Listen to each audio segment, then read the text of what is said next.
from wherever you are, whatever time zone you are in. We are so glad to welcome you to Abortion Laws and Attitudes Around the World. It is my joy to be the Director of Spiritual Care and Activism at RCRC. My name is Reverend Carrie Jackson, and I am so delighted to welcome each of you to this important conversation today with some amazing scholars and pastors, and they are many things. So you will hear more about them very shortly. So why are we doing this? Well, according to the World Health Organization, there are an estimated 68,000 women who die every year as a consequence of illegal abortion. I think that's absolutely ridiculous. When it is something that is so preventable, why do we continue to marginalize and devalue the lives of women and the reality of the circumstances that shape their reproductive decisions? So I'm here in the US. I continue to be amazed and astounded by the complete lack of care and compassion about women in this culture. And there are so many other cultures that are approaching this issue very differently. And so we will explore in particular South Korea and Ireland. And because our dear professor who will be talking about Ireland is located in France, there will be some conversation about France as well, I'm sure. And we will talk about this intersectional reality that is also international. So thank you for joining us today. So we have some other upcoming webinars that I want to share with you and hope you will participate in these very soon. In 2 weeks, on November 18, we will have a conversation also with an international focus looking at C-sections and the business of medicine. It will be a very important conversation. So I hope you will be able to participate in that one. And then our final webinar of this season is really a strategy session looking at how secular and faith-based organizations work together. Sometimes they do not work together well because perspectives about how we ought to approach this work can vary. And so we're hoping to have this conversation in a way that will move us forward in this important work at this absolutely critical time. So those are the 2 remaining webinars. And then December 1, we will be launching our long-awaited online courses. We will launch with 8 of them, and we have another 15 or so that will be launched throughout 2022. And so we're really excited about that. And please make sure you check in and avail yourselves of those things. So I'm going to get out of the way right after I make these wonderful introductions to our moderators. And thank you, Dr. Anne Légier. And I'm horrible with French, but Anne is Professor of American Studies and English at the University of Marseille in France. She received her PhD in American Civilization from Sorbonne Nouvelle in Paris. And Anne's dissertation focused on the role of the clergy consultation service in the US in the struggle to legalize abortion. And she looked at how they used their moral standing as clergy, ministers, and rabbis to bring out abortion from the shadows and present it as an ethical choice.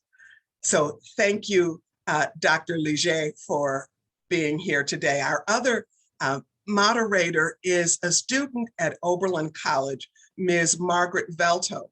Margaret is majoring in gender, sexuality, and feminist studies and in religion. And because she is not an overachiever, she is also minoring in comparative American studies and East Asian studies.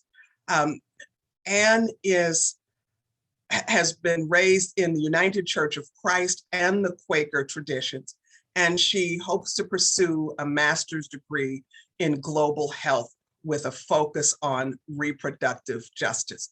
Welcome, my sisters, Anne and Margaret, and please lead us in the ways that we are riveted and ready for. Thank you. Well, thank you very much, Carrie.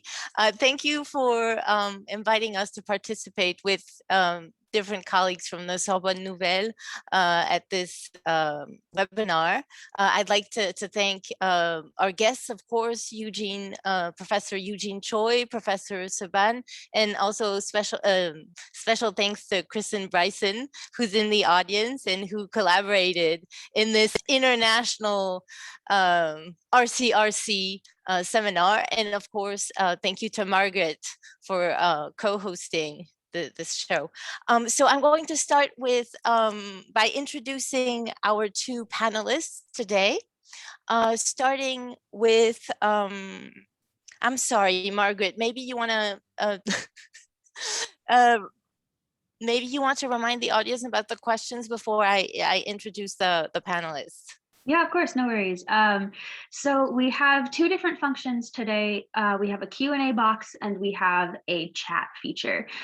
So for the Q&A, that is where we want to put all the questions that you might have that come up during the presentations today, for us to use during the dedicated Q&A time at the end of the presentations. The chat function is used for conversations with other audience members that you want to introduce yourself to, tell us where you're from, because this is an international audience, so we are very excited to hear where people are from. So if you have questions, please put them in the Q&A, and other conversations go in the chat. Thank you. Sorry about that. So I'm going to introduce the panelists. So Dr. Yoo-jin Choi is a professor of historical theology at Hanam Theological University and Seminary in Gwangju, South Korea. The discipline of historical theology studies the way in which the church has interpreted scripture and developed doctrine throughout its history. Dr. Choi received both her BA and Master of Divinity from Presbyterian Theological Seminary in South Korea. She subsequently studied in the United States, where she received her Master of Theology from Princeton Theological Seminary and her PhD in Systematic Theology from Garrett Evangelical Theological Seminary in 2011.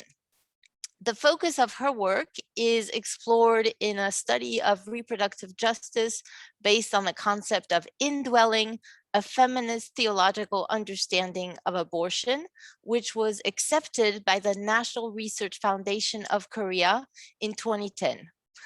Dr. Choi is also an ordained Presbyterian minister and has served since 2012 as a co-pastor at Naseun Yesumael Church, meaning Jesus Community to the Low, which is a Presbyterian congregation.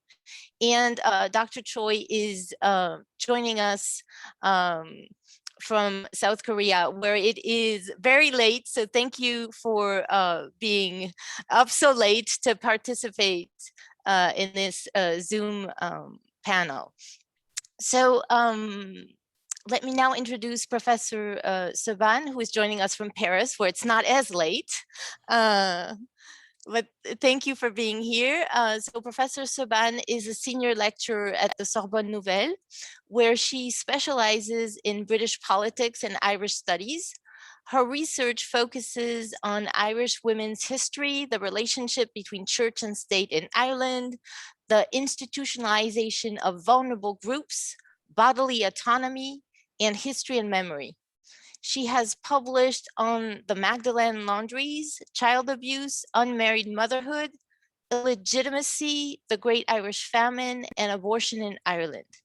She is particularly interested in analyzing the collusion between church and state in Ireland and how it has affected women and children.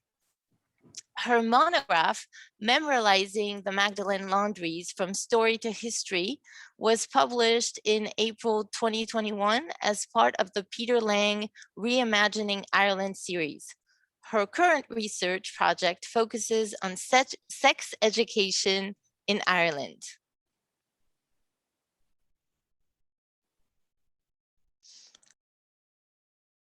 So we're going to start with Professor Choi because it's later in South Korea. So Margaret, back to you. Yeah, Dr. Choi, thank you for joining us today. So my first question for you, Professor Choi, is about the competition between North and South Korea when it comes to reproductive access. So abortion was criminalized in South Korea in 1953, the same year that the Korean War ended. How have both the war and the longstanding history of competition between South and North Korea impacted overall perspectives about reproduction and specifically to abortion? Thank you, Margaret. Can I just present my PPT and then share? Let me. Yeah. Can I share my presentation? Yes. Yes. Okay. Yeah, I think, Margaret, you have 5 questions for me, but I think when I present my small presentation, and then I hope it can reach your 5 questions. Is that right? That works, yes. Yeah. Then, okay. Yeah. Thank you, Margaret, and thank you for having me today.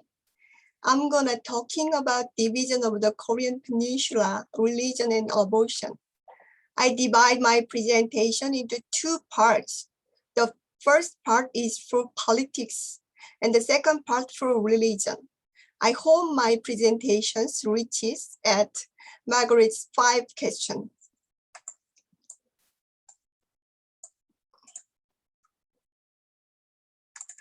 In the 1950s, Korea suffered from the aftermath of the Korean War. Many men got injured or died during the war, and everything, including industrial facilities and infrastructure, was destroyed. Women had to provide a livelihood and take care of their children, their in-laws, and their parents.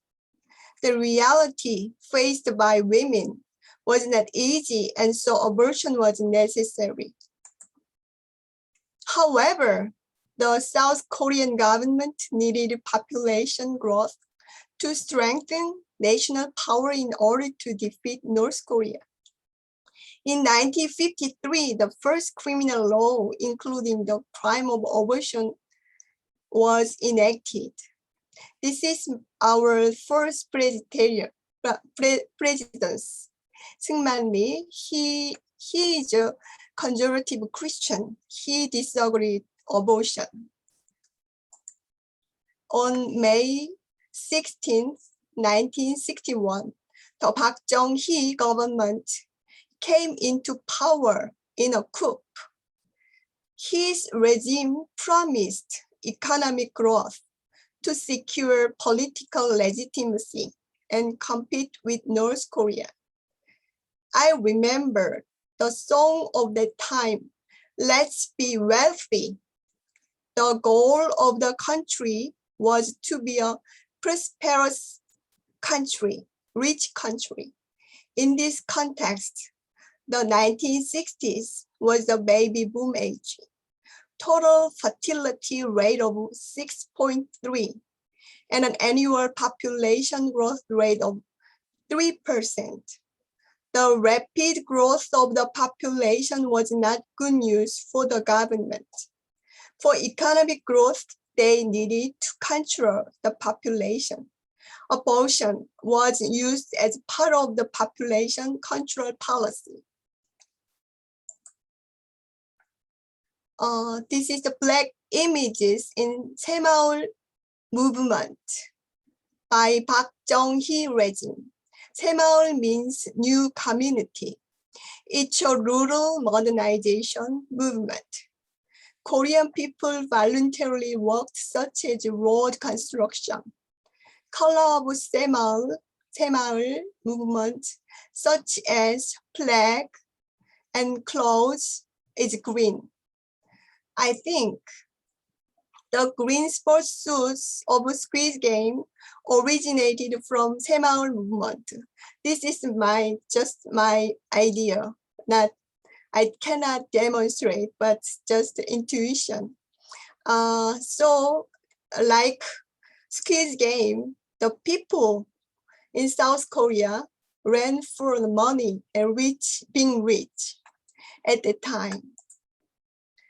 However, the government retained the crime of abortion in the Criminal Act, while enacted a special law, the Maternal and Child Health Act, which allowed the effect of abortion. Abortion was allowed in genetic disorder, second, infectious disease, third, pregnancy by rape or quasi rape, fourth, pregnancy between relatives prohibited by law, 5, or when the mother's health was threatened by pregnancy. So we have two dual legal structure. One is the Criminal Act, and the other is the Maternal and Child Health Act. This dual legal structure shows how the government shifted responsibility onto women and acquired the nationalistic reproduction cultural effect. Demands for amendments to the abortion law have continued because there was a big gap between the reality and the law. Despite the abortion law, every day we experience and hear the cases and the reasons of abortion, including economic reasons, unwanted pregnancy, family issue, etc. However, in 1987 and 1995, the amendments failed to pass. Meanwhile, things changed: a low birth rate and an increase of the aging population. In the 2000s, the birth rate rapidly decreased. The basic condition of the population completely changed to a promote of population growth policy, emphasizing abortion prevention. And at the time, conservative government came into power. President Lee Myung-bak was an elder of PCK, and he stuck to keeping abortion a criminal offense. In the 2009 pro-life society, doctors declared a suspension of illegal abortions. In the aftermath, the Constitutional Court ruled that the criminal abortion law was constitutional in 2012. Since then, feminists have taken part in Black protest movements, gaining momentum for abortion rights. In 2019 is a historical moment. The Korean Constitutional Court ruled the abortion ban unconstitutional. The decision came 66 years after abortion was criminalized in 1953. Right now, the National Assembly is revising the law. The government recommended that after the 22nd week of pregnancy, abortion remains criminal because at the week of gestation, the fetus can survive independently outside the mother's body. However, feminist rights advocates want complete freedom for abortion. They don't trust the government because the nation has historically used abortion for economic reasons and the means of population policy, not for women's right to self-determination for reproduction. As these are the question 1 through question 3. So can you, Margaret, explain about your 3 questions? And then I hope my presentation reaches at your questions. Thank you, Professor Choi. Yeah, so the questions that I had for you for the first half of that was not only about North Korea and South Korea's competition, but also because also based on the intersections of politics and economics and religion within South Korea. The other questions that I have for you are about specifically conservative Christian groups in South Korea. How has the Bible been used by them for issues such as population control and family planning? And what are feminist Christian theologians trying to do today to counteract that? The rest of my presentation is for your questions. So one more, I will share you.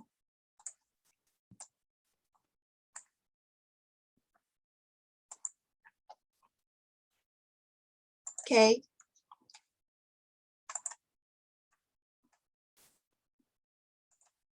I'm going to talk about religion, politics, and abortion.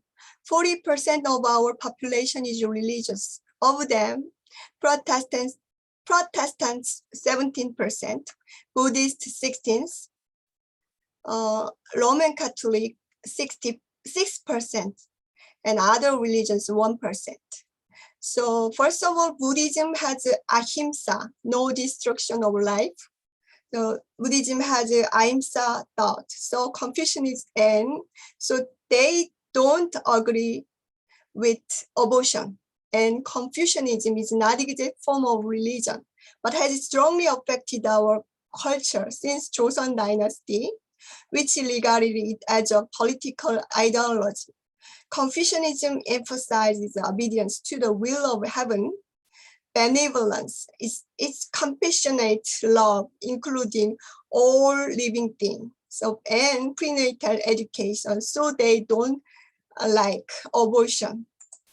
And Christianity, pro-life doctors, and the coalition of pro-life are the most important influential groups for pro-life. Although the Korean Constitutional Court ruled the abortion ban unconstitutional, as mentioned before, conservative Christians still do not back this decision. The Korean right wing is more powerful than yours because we face North Korea, and both South and North Korean establishment use this hostile symbiotic relationship to keep their power and status.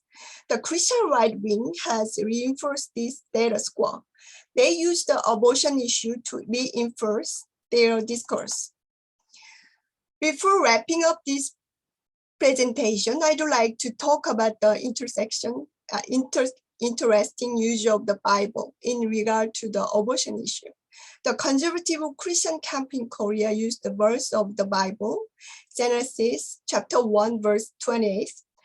Be fruitful and multiply and fill the earth and subdue it.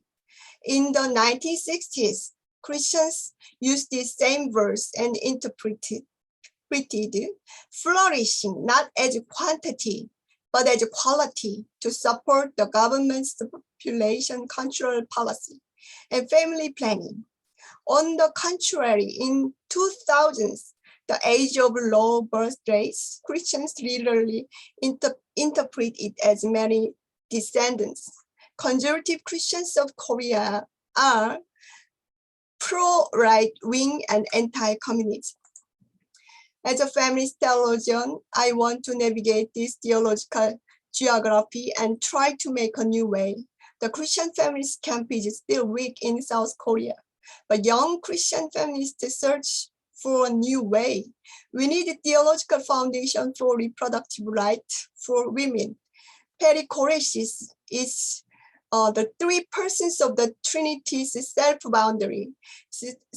The person of a Trinitarian self is Trinitarian person is very porous, has porous boundary, self-boundary. So we can imagine the indwelling, living of indwelling in Trinity. And another good resource for reproductive right of women is mystical union in Christ.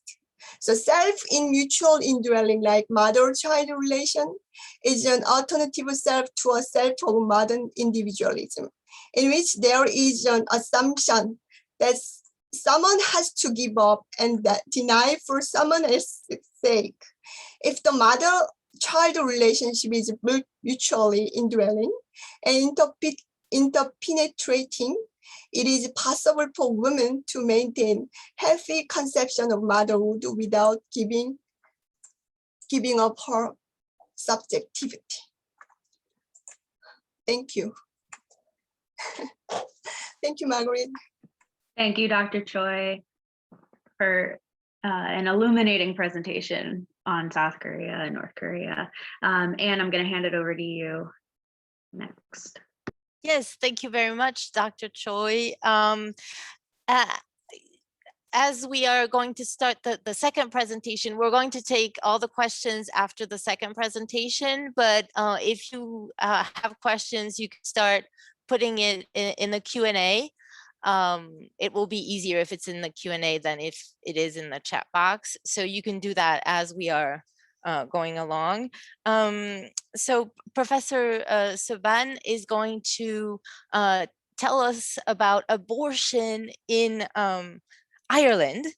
And maybe Professor, could you start by giving us a brief overview of abortion legislation in Ireland since its independence in 1922? Yes, of course. Good afternoon, everyone. And thank you for having me. It's nearly 4 o'clock in Paris. And as you can see, the Eiffel Tower is in the background. So welcome, everyone. Ireland is a very young independent country. It will actually be 100 years old next year. And it was officially proclaimed a republic in 1948. When it became independent in 1922, the legislation governing termination of pregnancy in Ireland was unchanged, which means that it was provided for by a piece of legislation called the Offences Against the Persons Act, dating back to 1861. By virtue of that act, any person procuring an abortion or helping anyone procuring an abortion could face a very severe prison sentence. And this piece of legislation remained unchanged in a country where nobody wanted to tackle such a sensitive issue and where the Catholic moral teaching was predominant. Now, you have to understand that in Ireland, Catholicism was and still is to some extent an essential part of independent Irish identity. So naturally, women who could afford it could have access to the services of backstreet abortionists. Others were forced to abandon their children, foster them, or even tragically kill them, especially if he or she was an illegitimate child. Come 1967, the Abortion Act was voted in the UK, with Section 58 and 59 of the Offences Against the Person Act remaining in force in Ireland. And so a substantial number of Irish women started to travel to the UK for abortion. It was called an Irish solution to an Irish problem, with successive Irish governments allowed to believe that they could export their problem. In the 70s, during the women's movement and their campaign for contraception and abortion, pro-choice groups started to gather momentum, which, with Ireland joining the European community in 1972 and the Roe versus Wade legislation in the US, increasingly worried pro-life groups that some people in Ireland might press for a legalization of abortion. So in 1983, a campaign was mounted by pro-life activists, putting pressure on the two main political parties, Fine Gael and Fianna Fáil, to introduce legislation to make sure that abortion would be fully illegal. As you can imagine, this pro-life campaign was strongly supported and backed by the Catholic Church, which saw an opportunity to reaffirm its authority. So on September 7, 1983, a referendum was organized whereby 66.9% of the population voted for the now infamous Eighth Amendment, which turned into Article 40.3.3 of the Constitution, which read, "The state acknowledges the right to life of the unborn and, with due regard to the equal right to life of the mother, guarantees in its laws to respect and, as far as practicable by its laws, to defend and vindicate that right." So this is the legislation that remained in place until the 28th of May 2018, when the Eighth Amendment was eventually repealed and subsequent legislation introduced, which provided for free, safe, and legal abortions in Ireland under specific conditions. I hope that answers your question. Well, yes, thank you very much. So I do have a few follow-up questions on what you said about the Eighth Amendment in particular. From what I understand, and tell me if I'm wrong, the Eighth Amendment talks about basically an equal right to life between the unborn and the pregnant women. So what exactly does it mean legally? And could you tell us a little bit more about the role of the Catholic Church in the adoption of the Eighth Amendment, maybe? And then I will have another question on the repeal of the Eighth Amendment. Sure.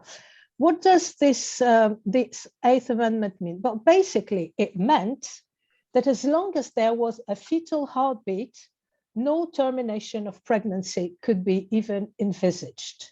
Let me give you two examples of landmark cases in Ireland: the X case in 1992 and the tragic death of Savita Alappanavar in 2012. In the first case, now the famous X case, a 14-year-old girl who was pregnant as a result of rape was refused the right to travel to the UK for a termination by virtue of the Eighth Amendment. So the case went to court, and it was only when the girl threatened to commit suicide that the Supreme Court eventually allowed her to have an abortion. Luckily, she didn't have to, because she had a,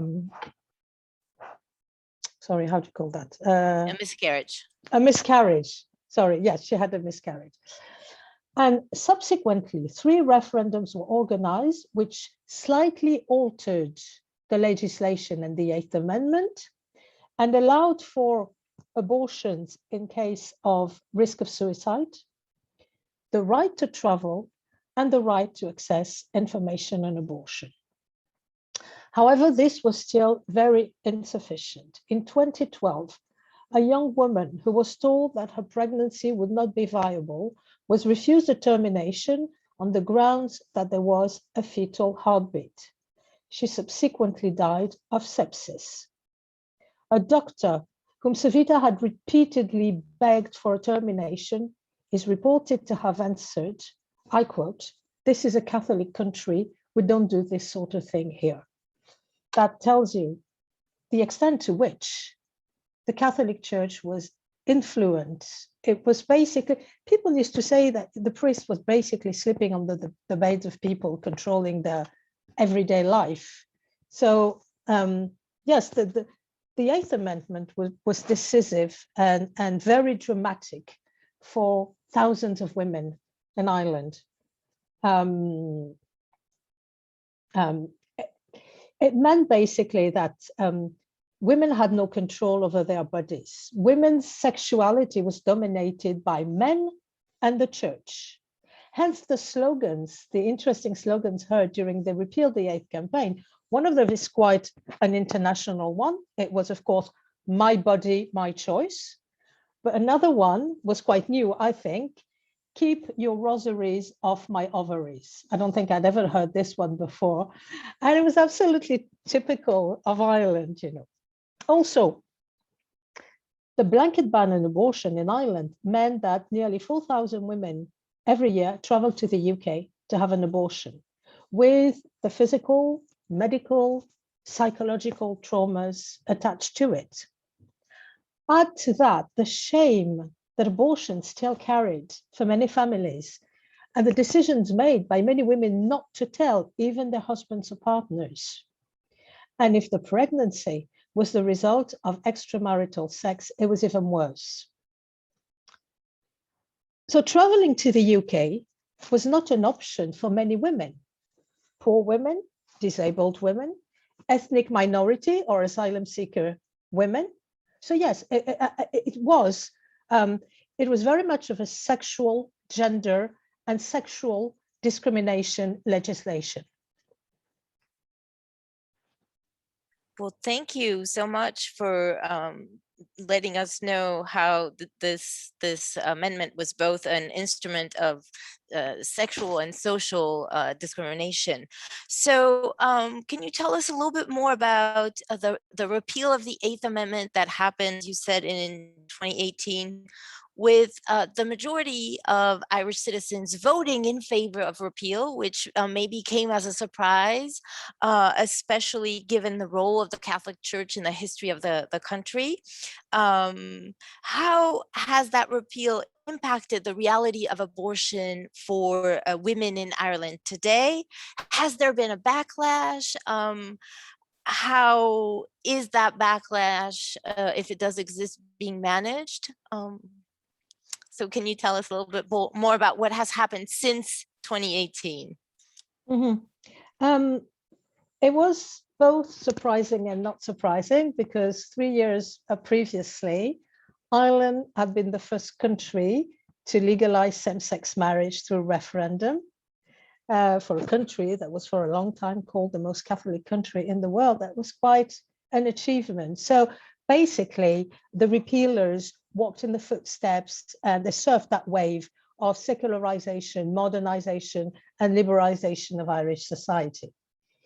Interestingly, the church remained rather silent throughout the campaign, because they were aware that following the scandals surrounding pedocriminality and institutional abuse in mother and baby homes and Magdalene laundries, the institution had lost much of its authority. But make no mistake, people have not lost their faith in Ireland. They just do not trust the institution to govern their lives and their bodies anymore. Men and women, older and younger generation together. Regarding the second part of your question, sadly, the situation regarding abortion services today is far from being ideal, which shows that being vigilant is absolutely necessary, and that is true for, I think, all countries in the world. Here are the main issues at the moment. First of all, the 12-week limit with a 3-day waiting period because medical appointments is dangerously short, because a lot of women don't realize that they're pregnant, and it's very easy to go over the 12-week limit. Secondly, only 1 in 2 GPs, medical practitioners, doctors, have signed up to provide medical terminations, which are allowed up to 10 weeks. And you have to know that in Ireland, the 2018 legislation allows individual doctors to raise conscientious objections, which many of them have done. Only 10 out of 19 maternity hospitals and units across the country are offering abortion services. And unfortunately, they are not geographically evenly distributed, forcing many women to travel long distances many times before their terminations for the different medical appointments that they have, and some of them just cannot do it. Ireland is also an outlier in the extreme severity of sanctions for doctors who offer abortion services outside the provisions of the 2018 Act. And finally, the influence of the church in the shaming of women who want an abortion is still visible in the many vigils and protests outside hospitals and clinics, and the multiplication of rogue websites and crisis pregnancy centers actually giving false information to women who end up going over the 12-week limit. So legislation is to be reviewed this year.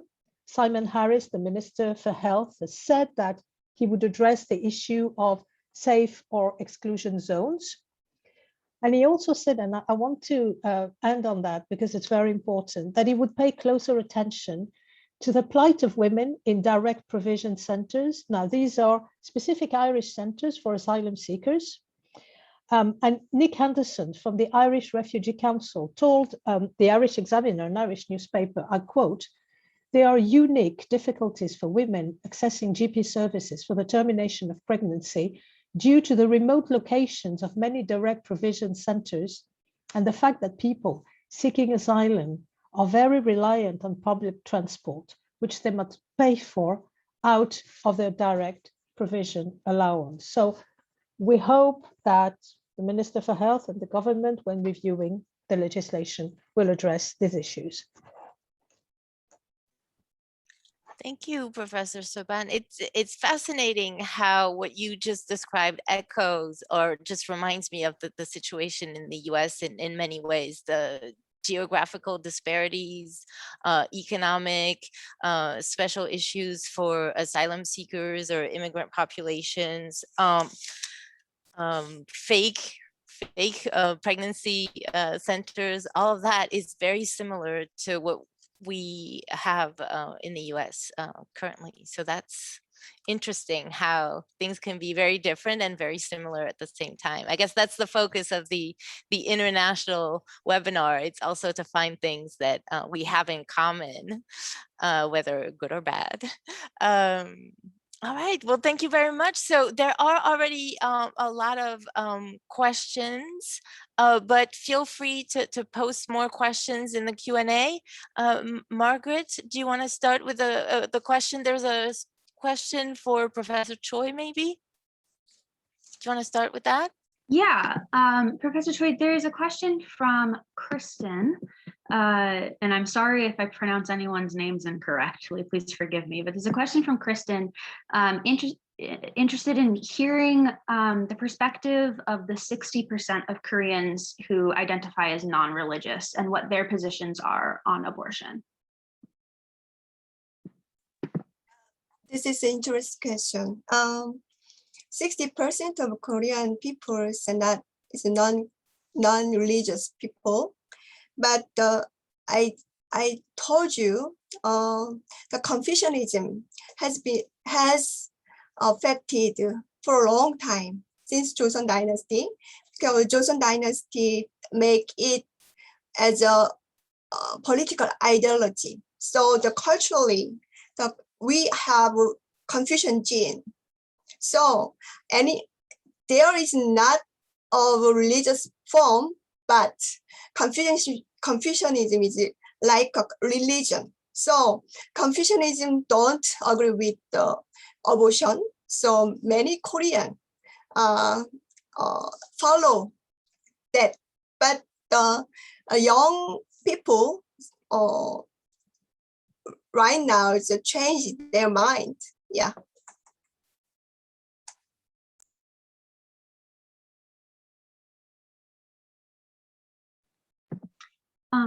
Oh, Anne, you go ahead, sorry. No, go ahead. I was going to ask, related to that question a little bit and what we had just been talking about, are there actual crisis pregnancy centers in South Korea, like there are in other countries? Crisis center? Yes, crisis centers. So they're in the guise of helping pregnant women. They're actually advocating against abortion. So they're sort of.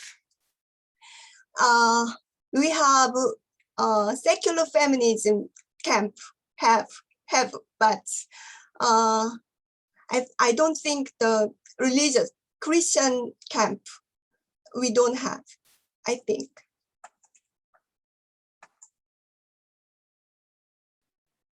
Oh, can I add a follow-up question to the religious Korean dimension that echoes what Christen asked you?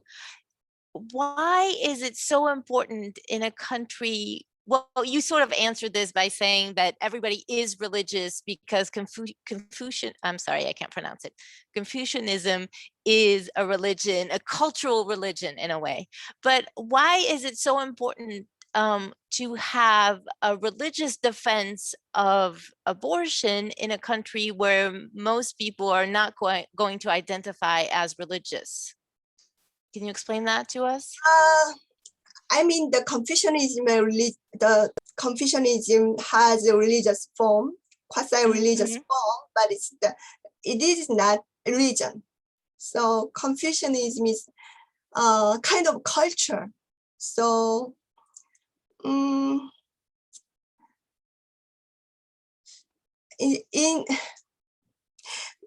I don't know, but we have a big effect from Confucianism from China, and our Confucianism is stronger than Chinese Confucianism, and stronger than Japan. I think it is, I don't know, but I just assume that our peninsula geographic situation is like captured the thought and idea have been influenced in the peninsula geography. It's like an island. Do you know what I mean? So very strongly interaction. So yeah, Christian is also strong for us. Yeah, Christianity is also very strong and very much influenced in Korea. Yeah, it's a peninsula thing, I think. Yes, well, thank you very much. I have a follow-up question I want to ask about that before you go to Professor Sebbane. Even though Christianity does not have the large percentage of the population, what is the power of conservative Christianity within the political structure within South Korea? I think it's a division of two Koreans very strongly impacted. So we need to fight against each other, and we need to win the North Korea, and North Korea need to win South Korea. So that's the kind of enemy emotion. So it's we hate and fight, and so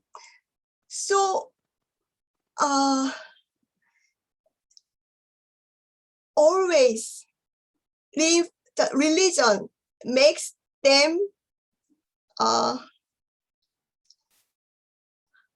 I'm sorry, can I explain? But religions help them more stronger and reinforcing their own idea and conservative.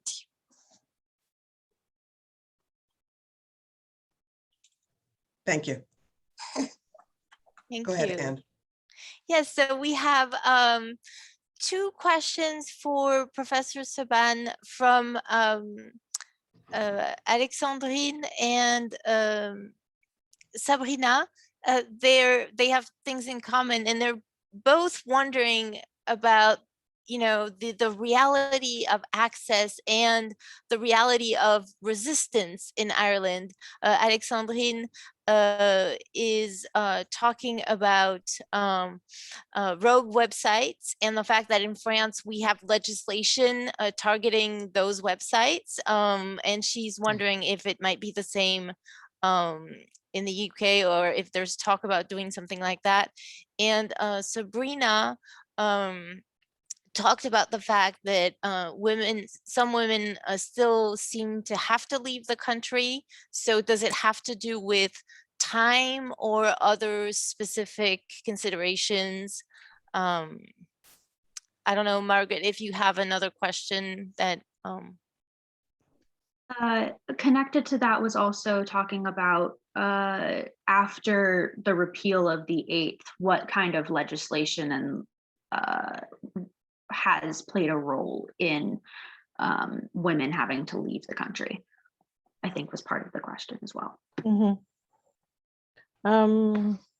So there are different reasons why women may still have to leave the country despite the implementation of the 2018 legislation. First of all, as you said, it's the time limit, which is only 12 weeks. And very often for a woman to discover that the fetus has fatal abnormalities, it takes a while, and they're very often over the 12-week limit. Some of them find it difficult to access information on abortion. The scarcity of individual doctors and clinics and hospitals that provide terminations of pregnancy. So this can explain why, in many cases, indeed, despite the legislation, it's still too restrictive, it's still too limited, it needs to be reviewed, which was part of the plan after the 3 years after the legislation needs to be reviewed. Regarding the rogue websites and the rogue crisis pregnancy centers, it's part of also this revision of legislation that is supposed to happen this year. We've got 2 months left, so hopefully, you know, they will really get to it. But that is yes, I think these are the main reasons why it is still not as simple as it seems, despite legislation, to access abortion. However, we must stress that huge step has been taken, huge progress has been made in the right direction.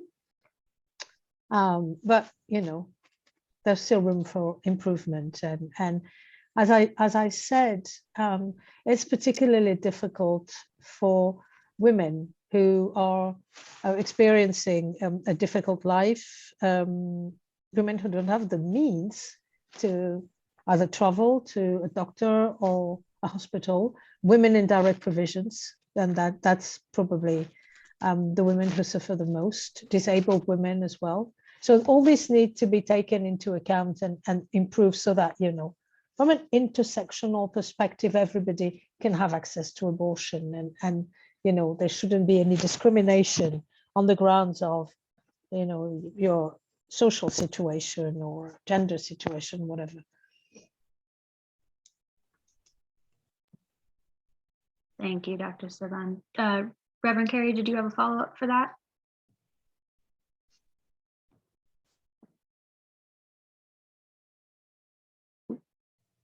Sorry, my mute button on and off. What I just want to know, because part of what you were talking about regarding the intersectionality begs the question of compassion. And you've talked about the role of the Catholic Church. What are the Protestant churches in Ireland saying about abortion? And is there any discussion of compassion as a responsibility of individuals who identify as people of faith? Well, you'd be interested to know that, well, the majority of Protestants in Ireland are located in the north of Ireland, which is still part of the United Kingdom. And interestingly, when Ireland introduced the 2018 legislation. It didn't work for Northern Ireland, obviously. When the 1967 Abortion Act was implemented in the UK, it didn't concern Northern Ireland. So Northern Ireland is left in this kind of, you know, a void and a limbo, if you like. The Protestant church, the Presbyterian church in Northern Ireland has even stronger views against abortion than the Catholic Church in the Republic. They have made it impossible for women to access abortion. So at the moment, abortion is possible only because the Stormont government was suspended. That is to say, the devolved Northern Irish government, and it was made possible through a piece of legislation by Westminster, the UK. But the view on abortion from the side of the Presbyterian Church is even much stronger against than it is from the Catholic Church, which I find, well, I found it surprising for some reason. But once again, in Northern Ireland, religion and politics collude to such an extent that the Presbyterians are associated with the Unionists, who have very strong views about, you know, defending their view of life as Northern Irish, not completely British, not completely Irish. So Ireland is a very, very particular and peculiar country in that respect, and many others. Thank you. That reminds me of, you know, cultural Catholicism in the U.S. I'm in France, but my mother, who is you know, Irish American, I know a little bit about what it means to be Catholic. Doesn't necessarily have anything to do with what people actually believe. It's more of a cultural thing, as you explained. So it's interesting to see that. I just wanted to remind you that you can upvote the questions in the Q&A. We forgot to do that. I'm sorry, but some people figured it out. So that's wonderful. And Margaret wants to present a question that has been upvoted for both of you, actually. Yeah, there's a question from Elle asking about the cultural context of gender with abortion, because we've been talking about abortion in the context of women, but there are non-binary and transgender individuals whose rights also intersect with reproductive rights. So just kind of looking at that intersection and how it plays out globally in Ireland and also in South Korea.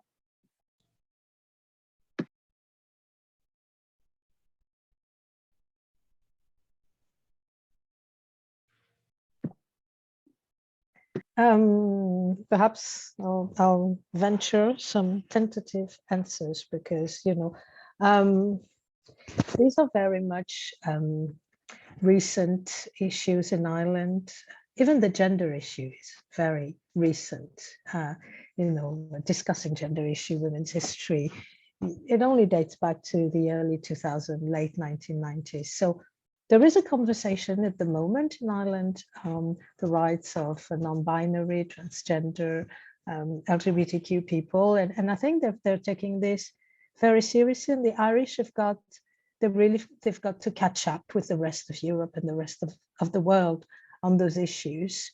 So far, to be honest with you, I haven't seen any major discussion on how abortion intersects with these gender issues, but I'm sure that in the near future, these are themes that will be raised and questions that will be addressed regarding abortion.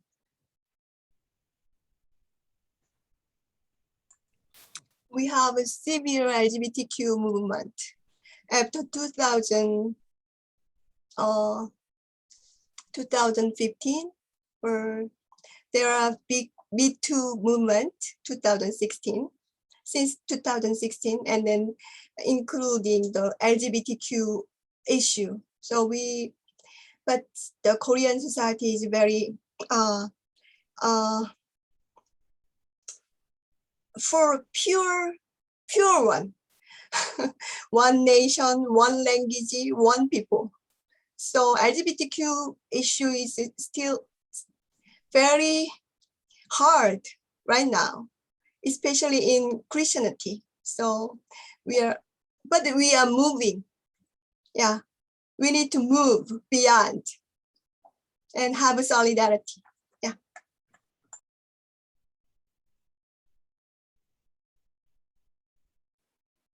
Thank you.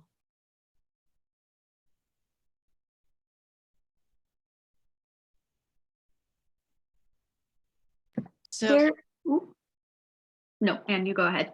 Sorry about that. no, go ahead, Margaret. I was going to say there's another question from Alex. I'm going to pronounce the name incorrectly. Apologies. Alexandrine, is that how you pronounce it? I hope.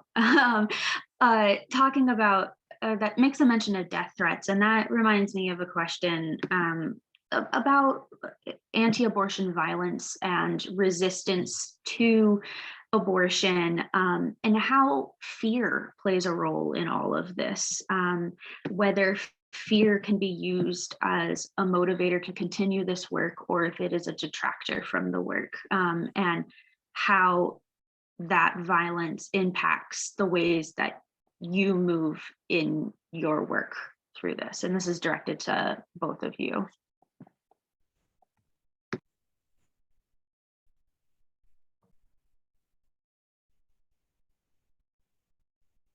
I will leave my co-panelists start. Yoo-jin, if you want to answer first this time? No? Okay, I go ahead. Fear. Well, fear has accompanied the history of Irish women throughout the, time, basically. Fear accompanied by shame, by invisibility, by silence. This has been the leitmotif of Irish women's life, If you think of the Magdalene laundries, the mother and baby home, you're ashamed to be a woman, you'd be ashamed to be an unmarried mother, you should be ashamed and fear if you're too pretty because you would be sent to an institution simply because the priest had said to your parents, oh, she's very pretty, she might be in danger of falling, let's send her to the Magdalene laundries. So yes, definitely. Fear, they were very good at instilling this feeling of fear in women and preventing them for asking, moving, talking, sharing their stories, having their own voice. Now, this luckily has changed in the recent years, and women are determined not to be silenced anymore, not to be invisible, not to be afraid anymore. And I think in the case of Ireland, it has acted definitely as a catalyst for change.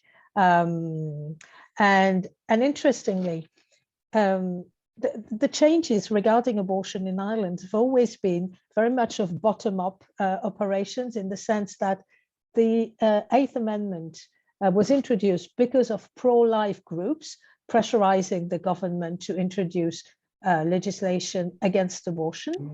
And then in 2018, it was pro-choice groups who put pressure on the government to repeal the Eighth Amendment.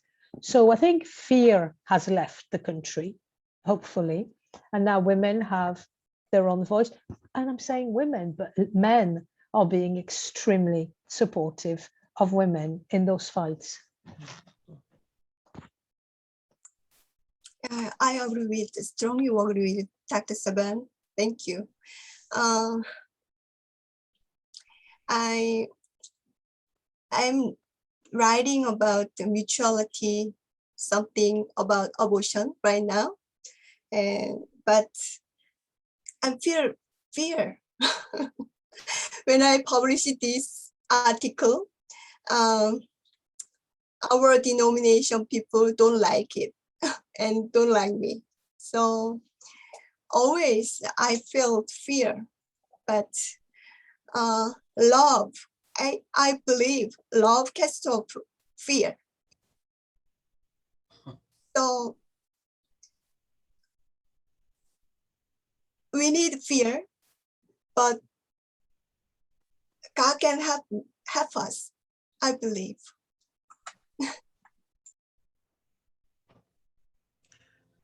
Yoo-jin, I have a follow-up question to that about shaming and fear as it relates to women's bodies, as Nathalie was talking about throughout the history of Ireland. There's been this shaming of women. So I was thinking about what you discussed earlier about the Korean War and how women were having to work. They were taking care of their parents and their spouses' parents. They were taking care of their children, all of that.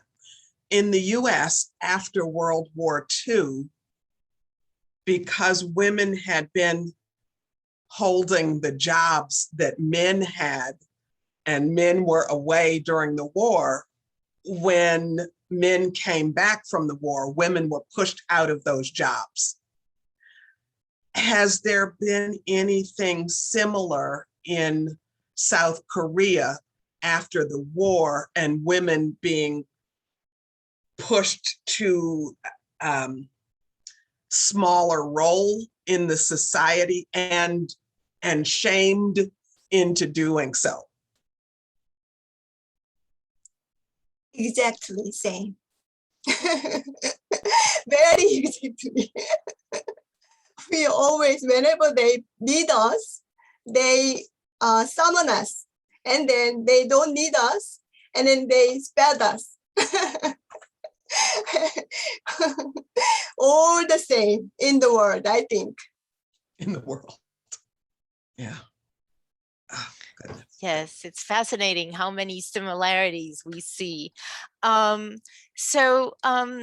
I wanted to use a question that Christen posted in the Q&R about doctors, MDs, and she was following up on what Professor Sebbane was saying on conscientious objectors and the impact it has on access to healthcare. I wanted to add the idea of the impact of fear, because Professor Choi talked about fear.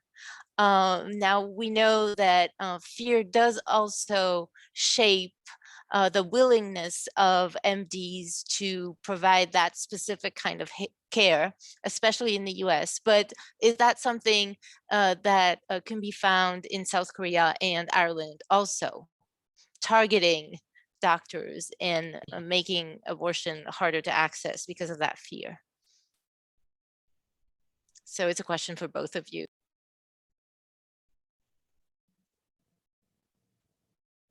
Please, Dr. Sebbane, first. There we go. You're ready. It's okay. The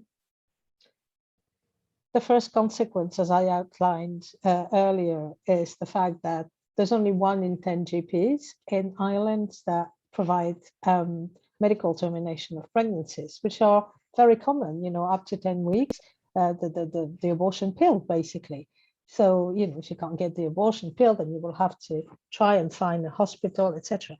And they were very prompt in, not signing up to the provision of the act, because they were left that opportunity. And I think the very fact that they were given this possibility is a sign of the remaining influence of the moral teaching and social teaching of the Catholic Church in Ireland, because you wouldn't have been able to do that in France, which is a lay secular country.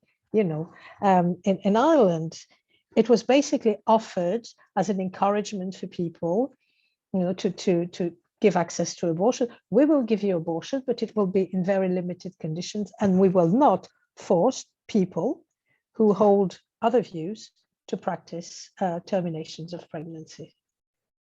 And I haven't heard of any case of violence directed towards doctors, but I think that women, and both women and doctors, tend to be afraid of the vigils and the protests that are carried out outside, and the threats and the abuse.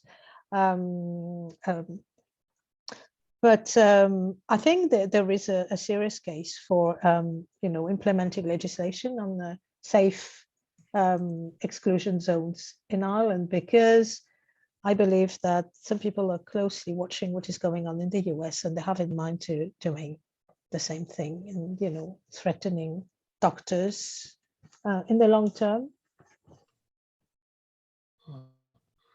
Unfortunately, sadly.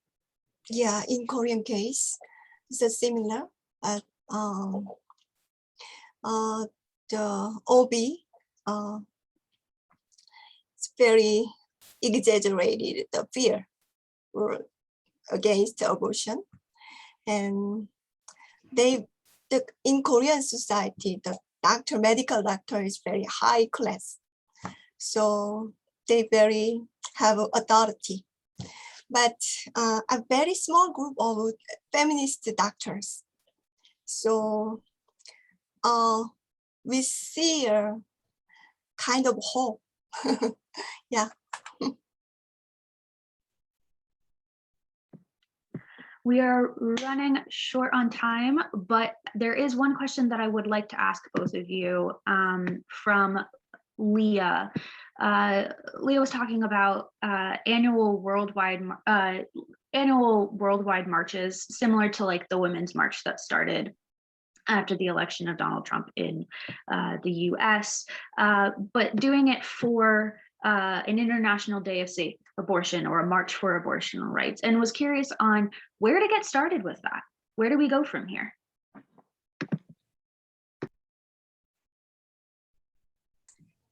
Maybe RCRC. It's a question Maybe for Carrie. RCRC, yes.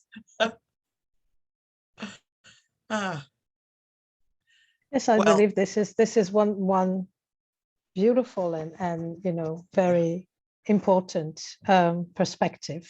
What you're doing, should be something that is represent a model for other countries and other nations to, associate, I think, faith, compassion, and medical care, healthcare, the right to bodily autonomy. I think it's fantastic. So thank you for doing this for women. Well, thank you very much for that question, Leah. And I think it's an important one. And we have the names and email addresses of everyone who's registered for this. And, perhaps that's an important conversation that we need to engage in because these issues are happening globally, and there is a pendulum swing that as it seems we progress, then when there's a change in the governmental leadership, then the pendulum swings the opposite direction. And Professor Choi said something very important about the South Korean context, that the economic well-being of the country has often rested on this notion of controlling women's bodies. And I would say in so many countries around the world, when we look intersectionally, women's bodies are controlled because of economics, because of the need for certain population size and population demographics. Is the population too old, too young, and the role that religion plays in that. And I think it is something that ought to upset enough of us for women's bodies to be controlled for the economic and other aspects of a country's well-being. And in so many cases, as here in the US, women are also underpaid relative to men. And so when we look intersectionally, the issue of abortion impacts all aspects of cultural life, all aspects of government policies, et cetera. And so it is something important for all of us to think about and write about. And so I thank you both, Professor Sebbane and Professor Choi, for the things that you're writing about and teaching about and bringing to people's consciousness, because so many things, when they have been part of a nation's culture, so many things are normalized that we don't even think to question them.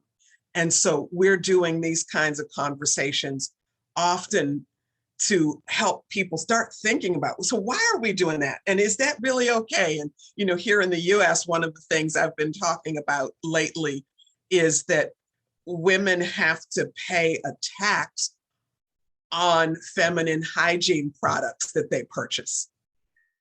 I mean, so it shows up in so many ways for the economy, various aspects of the culture to be resting in women's bodies, and the control of women's bodies has really been so critical to that. I know we had one more question.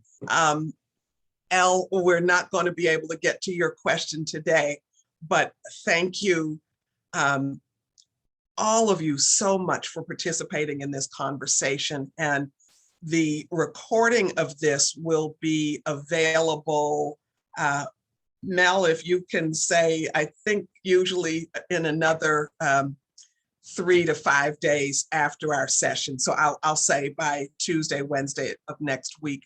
So anyone who was not available to participate in this today, given all of our time zone issues and whatnot, they will be able to see this important conversation that I think does invite us to look much more globally and work more globally, because we're dealing with a lot of the same issues that have a particular cultural imprint, but it's still the same issue. And so thank you all so much for participating. By Wednesday next week, the recording of this will be available. And these amazing, amazing presenters, Professor Choi, again, thank you for staying up so late. It is now after midnight in South Korea. And Professor Sebbane, I think it's 7 or 8. I don't know what time it is, because I know your time, daylight savings and all of that changed. But thank you so very much. And moderators, Anne and Margaret, thank you for guiding us in this important conversation. We appreciate you so very, very much. And blessings to you, and hope to see you again very soon.